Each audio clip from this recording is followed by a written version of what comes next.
Jepang harus mengakui bahwa Kepulauan Kuril milik Rusia sebagai hasil Perang Dunia II. Jepang kalah perang dan menyerah tanpa syarat, tapi sekarang masih ngotot menuntut pulau itu.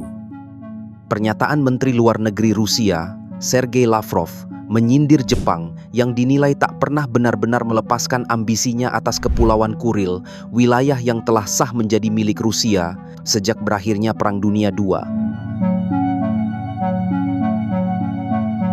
Rekaman satelit serta laporan dari Ukraina membuat Tokyo dan Washington gelisah. Bagaimana tidak?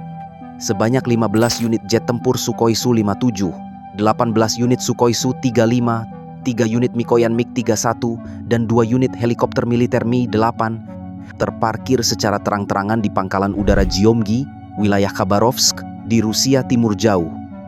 Lokasi pangkalan tersebut hanya berjarak ratusan kilometer dari Hokkaido, Jepang bagian utara. Rusia sedang mengirim pesan yang sangat belak-belakan. Kalau Jepang mau main api dengan klaim pulau-pulau yang sudah jadi wilayah Rusia sejak akhir Perang Dunia II, maka Moskow siap jawab langsung di depan pintu rumah Tokyo.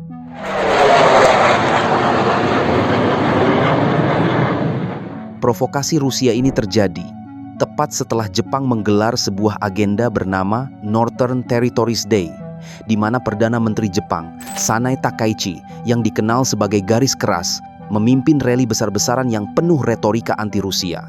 Mereka menuntut pengembalian 4 pulau Kuril Selatan yang mereka sebut sebagai Northern Territories. Meski pulau-pulau itu sudah diakui secara internasional sebagai bagian dari Rusia berdasarkan hasil Perang Dunia II. Akibat agresi Rusia terhadap Ukraina, hubungan Jepang dan Rusia saat ini berada dalam kondisi tegang. Pemerintah Jepang tetap tidak berubah dalam kebijakannya untuk menyelesaikan isu kepemilikan 4 pulau. Masalah Northern Territories adalah isu bagi seluruh bangsa Jepang dan penting agar posisi Jepang dipahami oleh komunitas internasional.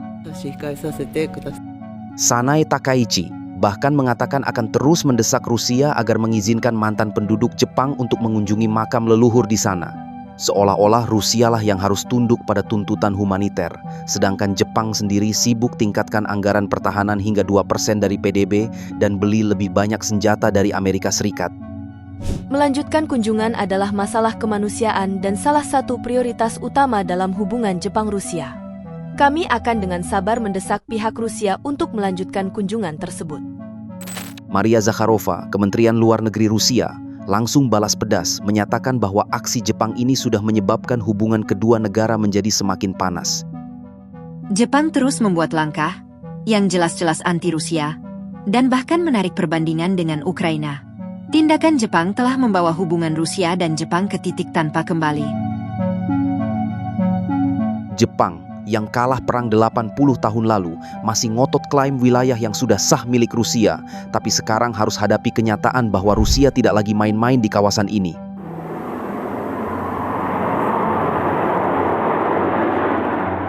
Pangkalan udara Gyomgi yang menampung lusinan pesawat tempur Rusia tersebut dipilih bukan tanpa alasan. Lokasinya sangat strategis karena dekat jalur produksi Sukhoi, sehingga Rusia bisa dengan cepat lakukan uji coba, perawatan, dan operasikan jet-jet tempur ini tanpa harus menarik aset dari front line. Lokasi ini juga jauh dari medan perang Ukraina, dilindungi pertahanan udara yang begitu rapat, sehingga memberi Rusia kemampuan untuk mengawal operasi bomber dan pengintaian di Laut Jepang, bahkan sampai mendekati Alaska.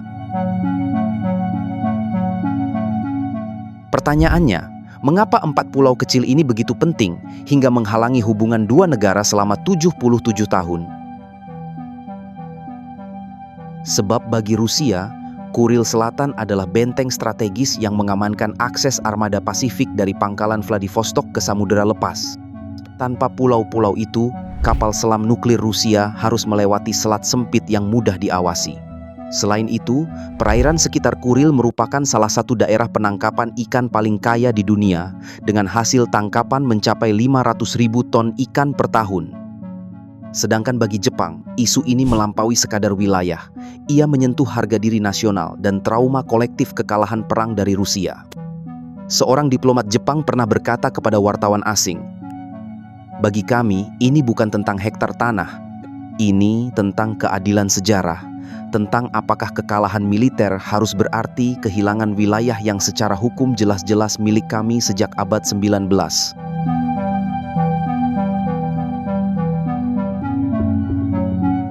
Kepulauan Kuril merupakan sebuah rangkaian pulau-pulau kecil. Di ujung selatannya berdirilah Pulau Hokkaido, yaitu pulau di utara Jepang yang diselimuti salju. Sedangkan di ujung utaranya menjulanglah semenanjung Kamchatka, yaitu tanah vulkanik Rusia yang garang. Dan di antara keduanya terdapat 56 pulau vulkanik yang berserakan di atas lautan Pasifik Utara, dikelilingi kabut tebal dan ombak yang tak pernah berhenti menghantam tebing-tebing curam. Inilah Kepulauan Kuril, rantai pulau sepanjang 1.300 km yang menjadi saksi bisu perselisihan diplomatik yang paling lama dalam sejarah Asia Timur. Hingga hari ini, puluhan tahun setelah Perang Dunia II berakhir, Rusia dan Jepang masih belum menandatangani perjanjian damai secara resmi. Satu-satunya penghalang adalah 4 pulau kecil yang membentang di ujung selatan rantai itu, yang oleh Jepang disebut sebagai wilayah utara, sedangkan oleh Rusia disebut sebagai Kuril Selatan. Pada abad ke-17, ketika para nelayan Jepang dari Hokkaido mulai menjelajahi perairan utara guna mencari ikan salmon dan bulu berang-berang laut, mereka menemukan pulau-pulau yang dihuni oleh penduduk bernama Ainu, yaitu suku asli yang hidup dari berburu dan memancing. Di saat yang hampir bersamaan, para penjelajah Rusia dari Siberia berlayar ke timur menyusuri pesisir Pasifik, membawa bendera Kekaisaran Tsar dan keinginan untuk memperluas kekaisaran hingga ke ujung bumi. Pertemuan dua kekuatan ini di lautan yang sunyi mulai tak terhindarkan.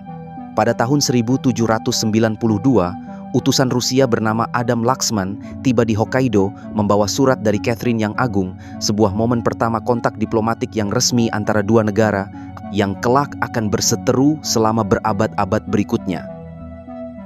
Tahun 1855, kapal-kapal uap masih langka dan Jepang baru membuka diri setelah berabad-abad isolasi. Di pelabuhan Shimoda yang tenang di selatan Jepang, diplomat Rusia dan Jepang menandatangani perjanjian Shimoda, yakni perjanjian pertama yang secara eksplisit membagi Kepulauan Kuril. Pasal 2 perjanjian itu menyatakan, semua pulau di utara Selat Etorofu menjadi milik Rusia.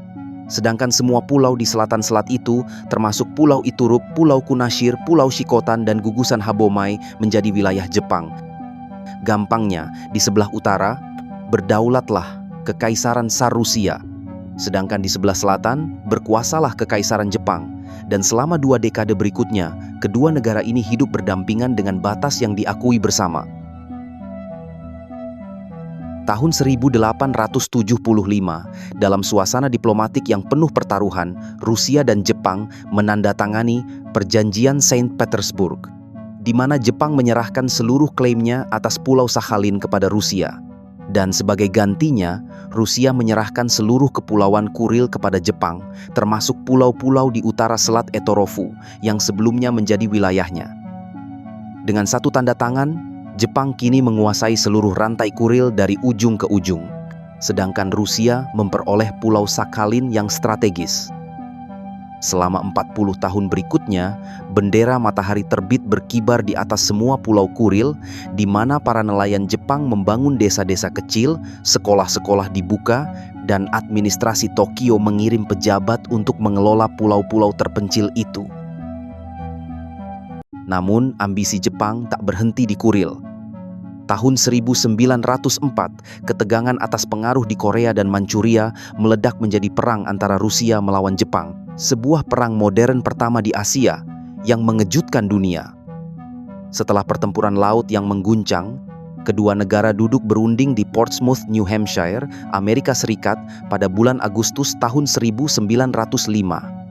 Perjanjian Portsmouth mengakhiri perang serta memperkuat kendali Jepang atas Kuril, di mana Rusia mengakui dominasi Jepang di Korea dan menyerahkan hak atas setengah utara Sakhalin kepada Jepang. Selama 40 tahun berikutnya, dari tahun 1905 hingga tahun 1945, Kepulauan Kuril, termasuk keempat pulau selatan, secara hukum dan faktual berada di bawah kedaulatan Jepang, tanpa sengketa sama sekali. Lalu, datanglah badai Perang Dunia II. Pada bulan Agustus tahun 1945, ketika bom atom Amerika telah dijatuhkan di Hiroshima dan Nagasaki, Uni Soviet tiba-tiba menyatakan perang terhadap Jepang. Sebanyak 40.000 tentara Soviet bergerak menyusuri rantai pulau menuju selatan, menghadapi perlawanan sengit dari pasukan Jepang yang bertahan hingga akhir. Tanggal 1 September tahun 45, tentara Soviet telah menguasai seluruh kepulauan Kuril, termasuk keempat pulau selatan yang secara historis menjadi bagian Jepang. Ribuan warga sipil Jepang yang tinggal di pulau-pulau itu, petani, nelayan, guru, dideportasi paksa ke daratan Jepang. Rumah-rumah mereka ditinggalkan kosong. Kuil-kuil Shinto dibiarkan runtuh oleh angin laut. Disinilah akar sengketa modern bermula. Bulan Juli tahun 45, sebelum Soviet menyerang Kuril, para pemimpin sekutu yakni Amerika Serikat, Inggris, dan Cina telah mengeluarkan deklarasi Potsdam. Sebuah deklarasi yang menetapkan syarat penyerahan Jepang. Pasal 8 deklarasi itu menyatakan kedaulatan Jepang akan dibatasi pada Pulau Honshu, Hokkaido, Kyushu, Shikoku, dan pulau-pulau kecil lain yang ditentukan oleh sekutu. Namun, deklarasi itu tidak secara eksplisit menyebut Kepulauan Kuril, apalagi membedakan antara Pulau Utara dan Selatan. Ketika perjanjian San Francisco ditandatangani di tahun 1951, untuk secara resmi mengakhiri status perang dengan Jepang, pasal 2 menyatakan, Jepang dengan ini menyerahkan semua hak, gelar, dan klaim atas Kepulauan Kuril. Namun, sekali lagi, perjanjian itu tidak mendefinisikan dengan tepat batas Kuril, apakah termasuk keempat pulau selatan yang menurut perjanjian Shimoda tahun 1855 jelas-jelas merupakan wilayah Jepang, ataukah keempat pulau selatan tersebut, yakni Iturup, Kunashir, Shikotan, dan Habomai, justru dianggap oleh Uni Soviet sebagai bagian tak terpisahkan dari Kepulauan Kuril yang secara sah dialihkan kepadanya sebagai hasil kemenangan perang, sehingga berada di bawah kedaulatan Soviet? 19 Oktober tahun 1956, harapan muncul ketika Uni Soviet dan Jepang menandatangani deklarasi bersama yang mengakhiri status perang secara teknis dan memulihkan hubungan diplomatik. Dalam pasal rahasia yang baru diungkap puluhan tahun kemudian, Moskow setuju untuk mengembalikan Shikotan dan Habomai, dua pulau yang paling kecil, kepada Jepang setelah perjanjian damai penuh ditandatangani. Namun, Amerika Serikat segera menekan Tokyo untuk menolak kesepakatan itu, khawatir pengembalian pulau akan melemahkan posisi strategis AS di Asia Timur selama Perang Dingin. Kesepakatan itu pun mandek, dan hingga hari ini tidak ada perjanjian damai resmi yang pernah ditandatangani antara kedua negara. Selama Perang Dingin, pulau-pulau itu berubah menjadi benteng militer Soviet. Pangkalan rudal darat ke darat SS-23 dipasang di Kunashir, radar peringatan dini menghadap ke arah Hokkaido, dan ribuan tentara ditempatkan di pulau-pulau yang sebelumnya hanya dihuni nelayan. Tahun 1981, Perdana Menteri Zenko Suzuki secara resmi menetapkan tanggal 7 Februari sebagai Hari Wilayah Utara. Setiap tahun sejak saat itu, Tokyo mengirim kapal penangkap ikan ke perairan sekitar pulau-pulau itu, seringkali dihadang oleh kapal penjaga pantai Rusia yang menembakkan tembakan peringatan ke udara.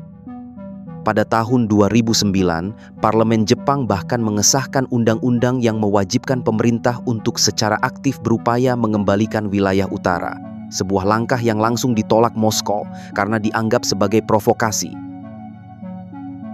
Ketegangan diplomatik mencapai titik balik pada bulan November tahun 2018 ketika Perdana Menteri Shinzo Abe dan Presiden Vladimir Putin bertemu di Singapura.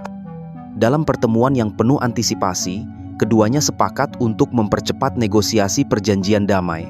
Namun harapan itu pupus ketika Putin dalam konferensi pers tak lama setelahnya menegaskan bahwa Rusia tidak akan mengembalikan pulau manapun tanpa pengakuan Jepang atas kedaulatan Rusia atas seluruh Kuril terlebih dahulu. Putin menegaskan kepada wartawan, "Kami tidak akan memulai negosiasi dengan posisi lemah." Pada akhirnya, sengketa Kuril adalah tentang memori perang, gengsi nasional, dan keseimbangan kekuatan di Pasifik yang sedang berubah. Selama Tokyo masih menjadikan isu ini sebagai bahan mobilisasi politik domestik dan Moskow di bawah kepemimpinan Vladimir Putin terus memperkuat militer di Timur Jauh, maka jalan menuju perjanjian damai antara Jepang dan Rusia akan tetap buntu. Dunia kini menyaksikan bahwa bayang-bayang Perang Dunia II belum benar-benar hilang dari Asia Timur. Dan setiap jet tempur yang dipindahkan, setiap latihan militer yang digelar hanyalah pengingat bahwa konflik lama bisa kembali membara kapan saja.